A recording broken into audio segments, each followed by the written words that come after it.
തുലാമാസ പൂജകൾക്കായി ശബരിമല നട ഇന്ന് തുറക്കും. 4 മണിക്ക് ശേഷം ദ്വാരപാലക ശില്പത്തിൽ പാളി പതിക്കാൻ പോവുകയാണ്.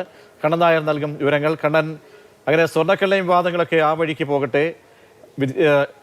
വിശ്വാസികളെ സംബന്ധിച്ചോളം, തീർത്ഥാടകരെ സംബന്ധിച്ചോളം അങ്ങനെ തുലാമാസ പൂജയ്ക്കായി നട തുറക്കുന്നു എന്ന പ്രത്യേകത, പിന്നീട് ആ ശില്പത്തിലെ പാളി ഇന്ന് പതിക്കുന്നു എന്ന പ്രധാനപ്പെട്ട ഒരു കർമ്മം കൂടി നടക്കുകയാണ്. ശബരിമലയിലെ ഒരുക്കങ്ങൾ എന്തൊക്കെയാണ് കണ്ണൻ?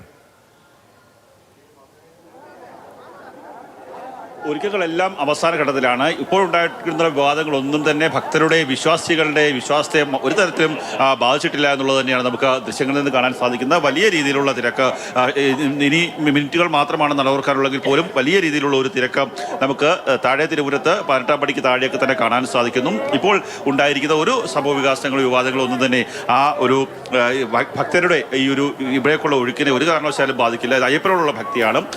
4 മണിക്ക് ശ്രീകോവിൽ നട തുറക്കും. അതിനുശേഷം യോഗനിദ്രയിലായിരിക്കുന്ന അയ്യപ്പനെ ഉണർത്തി അവിടെ നെയ്വിളക്ക് കൊളുത്തും. അതിനുശേഷം ആണ് ഈ ദ്വാരപാലക ശില്പത്തിൽ സ്വർണം പതിച്ച പാളി സ്ഥാപിക്കുന്നത്.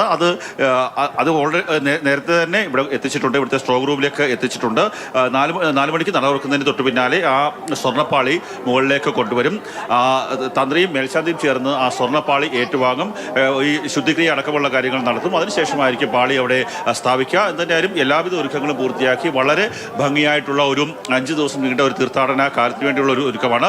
എടുത്തു പറയേണ്ടത്, ഇന്ത്യയുടെ പ്രസിഡന്റ് ഇവിടേക്ക് സന്ദർശനത്തിന് വരുന്നുണ്ട്. 22-ാം തീയതി സന്ദർശനത്തിന് വരുന്നുണ്ട്. അതിന്റെ ഭാഗമായി വലിയ രീതിയിലുള്ള സുരക്ഷാ സംവിധാനങ്ങളും ഈ ക്ഷേത്ര പരിസരത്തും പമ്പയിലും നിലയ്ക്കലുമൊക്കെ തന്നെ ഏർപ്പെടുത്തിയിട്ടുണ്ട്.